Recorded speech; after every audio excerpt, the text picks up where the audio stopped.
अंदर से सेटिस्फेक्शन नहीं थी। मतलब मुझे ऐसा लगा कि नहीं, I am not meant for that.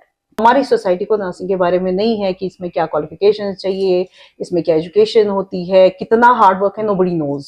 इतने चैलेंजेस आए कि अभी पीछे मुड़ के देखते हैं ना तो मैं सोचती हूँ कि ये मैं ही थी। जो नर्सिस के बच्चे होते हैं, फैमिलीज होती है, वो सफर करती हैं। जब भी हम बीमार पड़ते हैं और हम अस्पताल जाते हैं तो डॉक्टर के बाद अगर कोई हमारे साथ पूरी रात जागता है तो वो एक नर्स ही होती है। और अक्सर हम देखते आए हैं कि सबसे कम अगर हम सोशल स्टेटस की बात करें नर्सेस को दी जाती है। इस वक्त जो शख्स हमारे साथ मौजूद है, आपने कहीं ना कहीं इन्हें सोशल मीडिया पे देखा ही होगा। पूरा देश जो है गर्व से इनका नाम ले रहा है। और अगर आप इन्हें नहीं जानते हैं तो मैं आपको बताना चाहती हूँ कि ये हैं तबस्सुम इरशाद, जिनको नेशनल फ्लोरेंस नाइटिंगेल अवार्ड मिला था प्रेसिडेंट ऑफ इंडिया से। और इस वक्त हम इनसे जो है जानने की कोशिश करेंगे इनके सफर के बारे में। सबसे पहले बहुत बहुत शुक्रिया आपका, थैंक यू समय दिया हमें। आपके आने के लिए बहुत बहुत शुक्रिया। पहले जानना चाहेंगे आपका जो ये नर्सिंग का सफर है कहाँ से शुरू हुआ और कैसे शुरुआत हुई? ये देखिए, आप मेरी एज देख के खुद ही अंदाजा लगा सकते हैं कि मैंने अपनी जिंदगी के 3 डिकेड्स, मोर देन 3 डिकेड्स दिए हैं इसको। I started in 1983 as a student. तो उसके बाद मैंने जॉब स्टार्ट किया 87 में। 87 में मैं थोड़े टाइम यहाँ पे रही, then I went to Saudi Arabia. I stayed there for 7 years. फिर जब वहाँ से वापस आई तो जॉब नहीं था, तो मैं एजुकेशन लाइन में गई। तो मैंने थोड़ा बीए लिटरेचर में, बीएससी ऑलरेडी थी, then I did my BA English literature. लेकिन कहीं ना कहीं मुझे अंदर से सेटिस्फेक्शन नहीं थी। मतलब मुझे ऐसा लगा कि नहीं, I am not meant for that. फिर मैंने वापस स्किल्स रिज्वाइन किया 1999 में as a staff nurse, and तब से आज तक वहाँ पे। जब आप पढ़ाई कर रही थी अपनी एज में, तो पहली प्रेफरेंस थी कि बड़े होके, क्योंकि हम अमूमन देखते हैं हमारी जो सोसाइटी है, they go for doctors, engineers, nurses वो एज अ बैकअप रखते हैं कि I will opt for nursing as a backup. तो आपका क्या प्लान था? एग्जैक्टली आज तो बहुत से फील्ड्स हैं, लेकिन आज भी जो भी मेडिकल सब्जेक्ट्स लेता है उसका पहला ऑप्शन होता है मेडिकल, मतलब एमबीबीएस। ये आज है, जबकि बहुत से ऑप्शंस है। हमारे टाइम इतने ऑप्शंस नहीं हुआ करते थे, प्रोफेशनल ऑप्शंस नहीं थे। लेकिन तब भी पहले if you were a medical student then you had to think about MBBS. और अगर आपको एमबीबीएस नहीं मिला then you could think about like BSc agriculture used to be there, BBSc था, बीडीएस था। तो but I opted for nursing क्योंकि actually abroad जाने का बहुत शौक था। And my cousin was, he was settled in America, is a doctor. तो उन्होंने थोड़ा गाइड किया, अदरवाइज तब भी नहीं था पता। आज भी अभी नर्सिंग के बारे में, तब से 40 इयर्स हो गए, अभी भी उतनी नॉलेज हमारी सोसाइटी को नर्सिंग के बारे में नहीं है कि इसमें क्या क्वालिफिकेशन चाहिए, इसमें क्या एजुकेशन होती है, कितना हार्ड वर्क है, नोबडी नोज। तो तब तो और भी ज्यादा था। तो उन्होंने हमें गाइड किया, एंड ही, मैं एंड माय एल्डर सिस्टर, उन्होंने हमें मोटिवेट किया, कहा कि you opt for this is the best thing, and if you will miss this chance you will be the most unlucky person on this earth. Literally he said this, and I held that sentence of his in my mind, and then we went ahead with nursing. बात करें, आपने बहुत समय पहले join की nursing, फिर शादी, बच्चे, तो उसके बाद ऐसा नहीं लगा कभी कि शायद, कि हमारी सोसाइटी उमूमन की थी कि अगर एक वर्किंग लेडी है शादी के बाद छोड़ दे, और तब तो ज्यादा ही होता था, तो कोई ऐसा प्रेशर था फैमिली से कि आप छोड़ दो? फैमिली से प्रेशर नहीं होता है, प्रेशर इंसान को अपने आप से होता है, क्योंकि आपको अपने आप को डिवाइड करना होता है इतने रोल्स में, specially when you are a female and when you get married. शादी से पहले उतना नहीं होता, तब भी हमारी ड्यूटी चलती थी बहुत अच्छे से। अब्रॉड भी गई मैं, वहां भी बहुत अच्छे से किया। लेकिन शादी के बाद ही मैं वापस आई, मतलब इनफैक्ट जब मैं सऊदीया से वापस आई शादी के ही ले आई। व्हेन आई गॉट मैरिड तो नर्सिंग नहीं, मैं एजुकेशन में थी, and that was quite comfortable, you know, 10 to 4 and. लेकिन जब मैं नर्सिंग में आई तो काफी प्रेशर पड़ा, जैसा आप एक्सपेक्ट कर रहे हैं।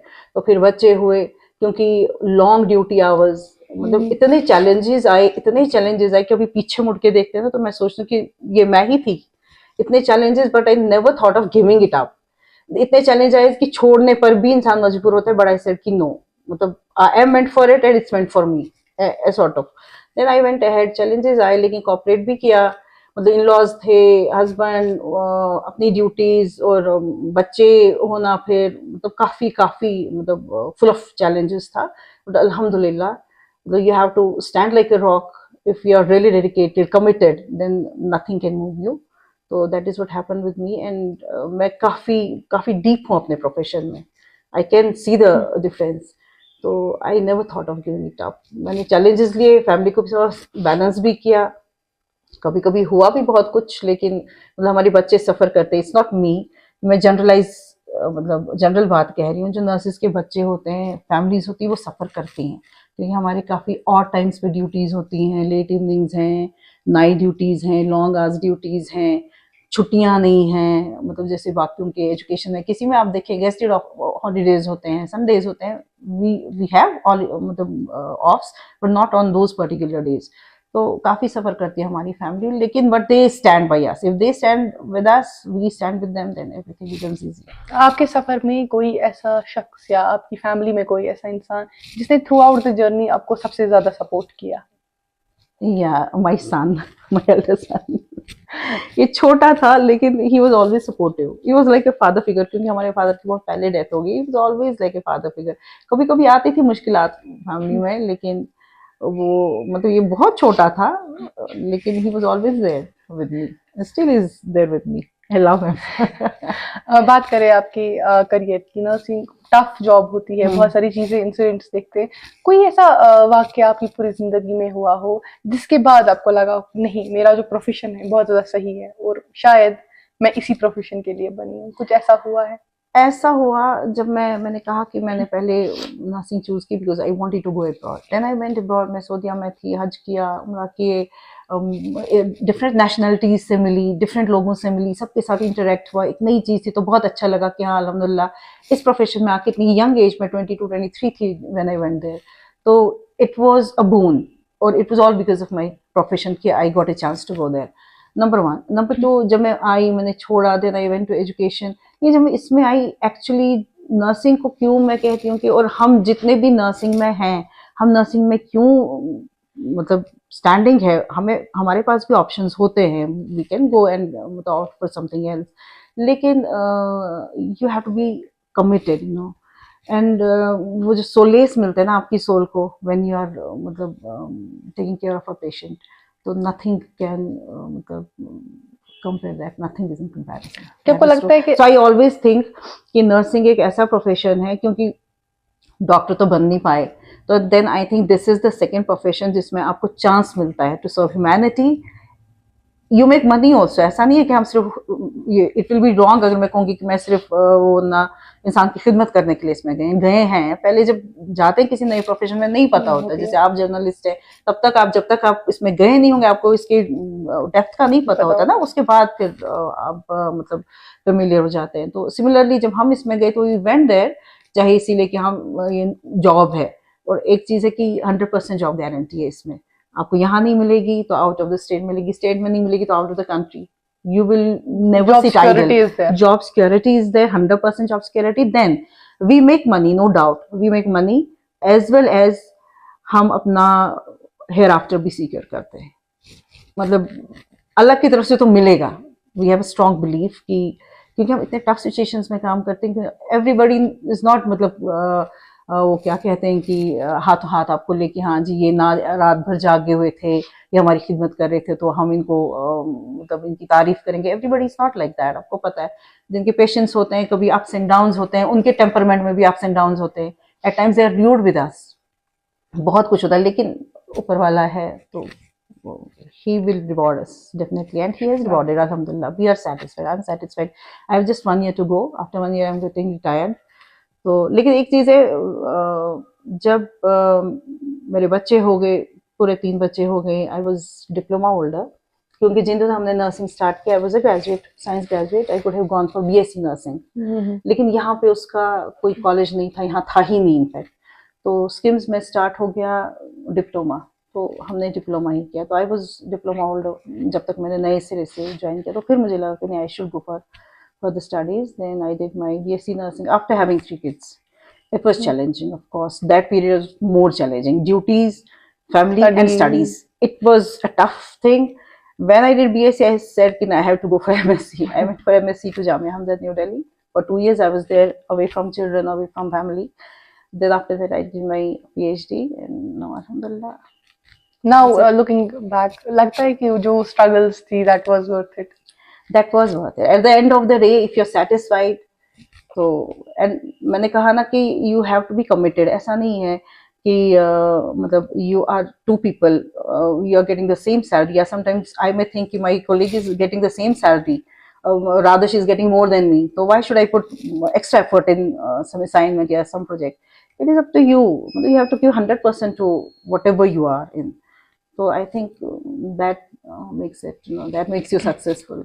अब बात करें हम नेशनल अवार्ड से आपको नवाजा गया, पहले तो जानना चाहूंगी कैसे, क्या ऐसे फैक्टर्स या अचीवमेंट्स रहे आपके करियर में जिसकी वजह से जो है ये नेशनल अवार्ड के लिए आप सिलेक्ट किया? एक्चुअली मैं बहुत सालों से सोच रही थी कि I should apply for it, क्योंकि इसके फॉर्म्स निकलते हैं आईएनसी की तरफ से इसके फॉर्म्स निकलते हैं, इंडियन नर्सिंग काउंसिल के फॉर्म्स निकलते हैं, then you have to fill it up and it is to be, ये पहले काफी स्क्रीनिंग हो जाती है आपको स्टेट लेवल पे, पहले आपके डिपार्टमेंट में स्क्रीनिंग हो जाती है, उसके बाद स्टेट लेवल पे हेल्थ डिपार्टमेंट से सेक्रेटरीट में, वहाँ से क्योंकि एक पैनल बना होता है यहाँ पे, फिर वहाँ से निकल के आपका फाइनली दिल्ली जाता है, तो वहाँ इंडियन नर्सिंग काउंसिल में आपका फॉर्म जाता है, फिर वहाँ पे उनका एक फाइनल पैनल होता है, that is headed by, ultimately उसमें भी काफ़ी लोग होते हैं, ultimately is headed by some retired जज फ्रॉम सुप्रीम कोर्ट, तो at the end he gives the nod, तो your form goes through so many processes या सो मेनी हैंड्स, तो मैंने देखा जाए थ्रू आउट बहुत हार्ड वर्क किया है, लेकिन जो फ्लड्स थे मतलब उसमें आपका क्या रोल रहा, उसके बाद जो कोविड-19 था ज़्यादा मेरा रोल उसमें रहा. Besides that, I have been advocating women empowerment, advocating girls education. That is something other than your routine work. कि social work के लिए आप क्या करते हैं? I have been advocating for that. I have been working for that. तो जब आप अवार्ड लेंगे, how was the feeling? क्योंकि you are saying you were satisfied and then your satisfaction जो एक national level पे उसको recognize किया गया. All of a sudden I got an email, क्योंकि हमने जैन में शायद फॉर्म्स दिए थे हमारे, तो then actually we are suppose to get it on 12th of May every year, क्योंकि 12th of May nurses day होता है, इंटरनेशनल नर्सेज डे, तो उसी दिन दिया जाता है वहाँ पे, लेकिन वहाँ पे शायद इलेक्शंस वगैरह थे, that's why they did it in September, तो हमें कोई इन्फॉर्मेशन थी नहीं, फॉर्म्स दे गए बस, किसका गया, क्या गया, कहाँ गया, ऑब्वियसली हमें वो नहीं पता, तो all of a sudden I got the email in just first week of August, INC वालों की तरफ से कि congratulations, you have been selected for so and so, and they guided us, they supported us. INC यहाँ से बिल्कुल pick and drop वहाँ तक, तो it was a very big, I felt honored of course कि प्रेसिडेंट्स हाउस में जाना है, वहाँ पे प्रेसिडेंट खुद अपने हाथों से दे रही है, तो it's a very big achievement of course, very happy. लेकिन इतना ही नहीं है कि आफ्टर यू मतलब इस तरह आप है, आपके सीनियर्स हैं, आपके जूनियर्स हैं, लेकिन once you get such award, तो it's not just कि you feel honored, you feel मतलब it added to your responsibility, it's to your responsibility because you have to set an example for your juniors, क्योंकि हमारे पीछे अब तो हमने तो अपना लाइफ हमारी हो चुकी है ख़त्म, अब थोड़ा 1 साल है and that's it, लेकिन जो नए नए आ रहे हैं you have to set an example for them, तो सो ऐसा दिखाना है कि हमें अवार्ड ऐसे ही नहीं मिला है, यूं ही नहीं मिला है, तो रिस्पॉन्सिबिलिटी बढ़ गई है, so I have to be 100% in my what I do, so that they take an inspiration.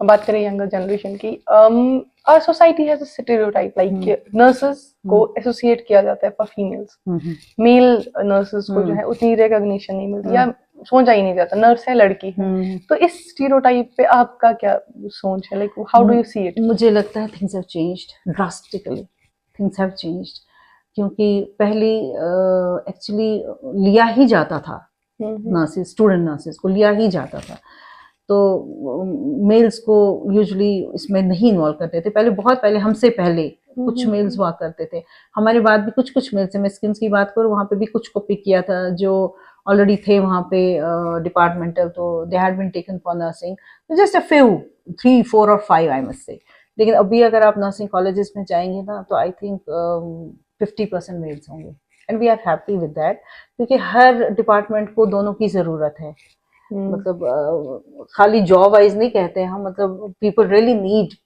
Mail care takers, तो उस हिसाब से मुझे लगता है it has changed, it was a stereotype but now things have changed, काफ़ी लड़के आते हैं, बहुत लड़के दे ऑफ फॉर इट. जो नए बच्चे आ रहे हैं जिनका सोच है कि we should go for nursing, उनके लिए क्या मशवरा देंगे? उनके लिए मैं मशवरा दूंगी, जो हमने सीनियर्स नोटिस किया है, जब वो आते हैं बीएससी नर्सिंग करने, तो they have one thing in mind कि अरे भाई we have to go in teaching line. It's not easy to मतलब get the teaching line also. आज तो एमएससीज पीएचडीज बैठे हुए हैं, but they come with that. अगर उनको आप गाइड करोगे ना वार्ड में, भैया ये करो करो, कहते हैं हमें क्या करना, मैं we want the degree and we have to go to the teaching line. Most of the people they have that thing in mind. So if you're coming in nursing, be a good nurse first before you think of teaching. You will teach a new budding student nurse. When you will be a good nurse, you can be, you can imbibe those characteristics into your. जब आपने ही पहले nursing नहीं की है carefully, आपने नहीं सोचा कि नर्सिंग किस चीज को कहते हैं, तो आप अपने स्टूडेंट को क्या सिखाएंगे? That is one of the steps to go ahead. Everybody has a right to grow in his or her particular profession. लेकिन when you come in nursing, you think of to become a good nurse first. उसके बाद सब कुछ है। पहले आप nurse अच्छे बनो, उसके बाद आगे आपको चांस मिलेंगे ही मिलेंगे आगे जाने के। लेकिन only qualification doesn't matter. Qualification हम बोलेंगे it's theory. You have to be sound in your skills, in your talent and in your technically you have to be sound. बात करें हम सोसाइटी की, तो बहुत पहले थोड़ा सा जो नर्स का स्टेटस है उनको वैसा रिकॉग्निशन नहीं दी जाती थी। काम के आवर्स करे बात तो इक्वली होते हैं, ज्यादा काम करती है नर्स, लेकिन वो रिकॉग्निशन नहीं मिलती। लेकिन धीरे धीरे चेंजेस आ रही है। अब वो क्या लगता है कि हमारी सोसाइटी को भी और कितना टाइम लगेगा कि, क्योंकि अगर हम बात करें वेस्टर्न की, तो देसी नर्सेज डॉक्टर से ज्यादा नर्सेज को इम्पोर्टेंस दी जाती है, बट यहाँ दैट इज नॉट सीन। तो क्या लगता है आपको अभी कितना टाइम लगेगा और कैसे हमें इस चीज पे जो है एज अ सोसाइटी काम करना चाहिए? देखिए, सोसाइटी को चेंज करना उतना आसान नहीं है, इट्स नॉट ईजी। तो मुझे लगता है उस चीज के लिए पहले आपको खुद अपने आप को चेंज करना होगा। देन सबसे बड़ा जो हमारा सिनेरियो है नर्सिंग का, शॉर्टेज ऑफ नर्सेज एवरीवेयर। जहाँ आपको 3 नर्सेज चाहिए, 4 नर्सेज चाहिए, वहाँ पे एक ही नर्स काम करती है। तो obviously she is not able to cope up, और she is not able to meet all the things which she is supposed to do. तो उससे भी तो एक इम्पैक्ट पड़ता है ना। अगर आप एक पेशेंट के लिए हैं तो you will give her 100% care, तो नेचुरली जो आपका वो स्टेटस है या आपका वो बढ़ेगा उसकी नज़र में। लेकिन when you are alone, you are in a ward of 32 और 64 पेशेंट्स, आप कितना करोगे? तो उससे होता है कि क्या ये लोग तो करते ही नहीं, क्योंकि अगर आप मेरे लिए करोगे तो मैं बोलूँगी हाँ she is a good nurse. जब आप उसको अटेंड नहीं कर पाओगे उस तरीके से, दूसरे को नहीं, तो they will talk wrong about you कि क्या करते हैं ये लोग। तो उस चीज़ के लिए बहुत चीज़ों की ज़रूरत है। मतलब इस बार का जो हमारा थीम रहता है हर साल का नर्सेज डे का, इस बार का था nurses are future and economic power of care. तो इकोनॉमिकली भी हमें देखना है कि इकोनॉमी किस तरह बचेगी, कैसी नर्सिंग होनी चाहिए, और थोड़ा हमें पैसा नर्सिंग पे लगाना है। The government should not be मतलब reluctant to spend money on nurse education. अब देखिए मशरूमिंग है अभी कॉलेज की, हर जगह मशरूमिंग है। मतलब पहले कॉलेज ही नहीं था, जब मैंने कहा कि जब हम आए थे तब कॉलेज नहीं था, तो हमने डिप्लोमा किया। लेकिन फिर पहले बीबी हलीमा कॉलेज से पहले स्किल्स में ही कॉलेज स्टार्ट किया 2005 में, और बीबी हलीमा ने। उसके बाद आप देखिए हर डिस्ट्रिक्ट में कितने कॉलेजेस हैं। कॉलेजेस तो हैं, बच्चे तो आ रहे हैं बाहर, कितने आ रहे हैं पर ईयर, लेकिन देयर आर द जॉब्स नहीं है। तो दे आर बाउंड, और सबसे बड़ी बात है दे आर बाउंड तो ठीक है, वो दे वोंट सिट आइडल, खासकर if you are technical, they will go to the private sector. तो प्राइवेट सेक्टर में आप देखिए they are giving them peanuts, nothing, they are not giving them anything. तो उससे क्या हो जाता है, we start hitting our own profession कि हम इसमें क्यों आए अगर हमने इतना पढ़ना था और we are not getting anything. तो these things are to be addressed with the government और by the ministry of health. कोई एक मिनिमम स्टैंडर्ड रहना चाहिए, एक मिनिमम स्केल रहना चाहिए। भाई इससे कम आप नहीं दोगे प्राइवेट सेक्टर में भी, but some scale should be, मतलब they should fix some scale. ये चीजें, उस चीज से फिर आपके सोसाइटी का भी नजरिया चेंज हो जाता है। आखिर में मैं जानना चाहूंगी आपसे कोई ऐसी चीज जो अपने फ्रेंड्स, फैमिली, कम्युनिटी के साथ आप शेयर करना चाहो, अपने करियर या जो अपनी अवार्ड की अहमियत के रिलेटेड कोई ऐसी चीज। मैं तो सबसे पहले हर एक को बोलती हूँ जो भी नर्सिंग में आना चाहता है ना, तो मैं कहती हूँ कि आप खुले दिल से आया करो। नेवर एवर से कि नहीं हमें नहीं आना था तो हम मजबूर हो गए। दिस नथिंग लाइक मजबूरी। You can go to private school from 10 to 4, लेकिन आप देखो मैंने आपसे पहले कहा कि दिस इज अ प्रोफेशन जहाँ पे आप अपनी दीन भी बचा के रखते हो, अपनी दुनिया भी बनाते हो. You at the end of the day you get a handsome salary, then you are saving something for your hereafter, क्योंकि आप बिल्कुल क्लोज कंटैक्ट में, आप यू आर सर्विंग मैनकाइंड. दूसरा, अवार्ड का तो मैं बताऊंगी, अवार्ड मैंने ओवरनाइट नहीं लिया. Let me tell you, overnight नहीं. I have been in this profession for last 37 years. आपको इसलिए काम नहीं करना है कि आपको अवार्ड चाहिए. You don't have to keep that in mind कि नहीं, I'm doing it, let people see because I need the award. You do it with full honesty. You have to be honest to you, whatever you do. You have to be honest, you have to be dedicated, you have to be committed. And मतलब you should work in a way that it should give solace and peace to your soul.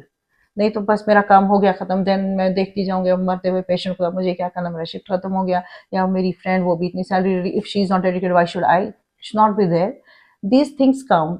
इन चीज़ों को observe भी किया जाता है, and at the end of the day after 3 decades या 4 decades my contribution has been acknowledged and then I got the award. So you don't have to work just because you want to get award. Overnight ये चीज़ें नहीं होती है, you have to work very hard for that. बहुत बहुत शुक्रिया. Thank you so much. ये हमारे साथ थी तबस्सुम जी, जिन्होंने अपने सफ़र, अपने स्ट्रगल्स और अपने अवार्ड के बारे में तमाम चीज़ें जो है हमारे साथ शेयर की. और इनकी ये भी मैसेज है, जो भी नई नई जनरेशन हैं इसमें आना चाहती हैं, कि फुल डेडिकेशन के साथ अपना काम करें. और सोसाइटी के लिए भी ये मैसेज है कि हमें खुद को चेंज करना चाहिए, और जो स्टीरियोटाइपिक थिंकिंग है उसको चेंज करना चाहिए. फिलहाल आप देखते रहिए डेली यूकाब. दीजिए अपनी मेज़बान फजर बिलाल को इजाज़त. अल्लाह हाफ़िज़.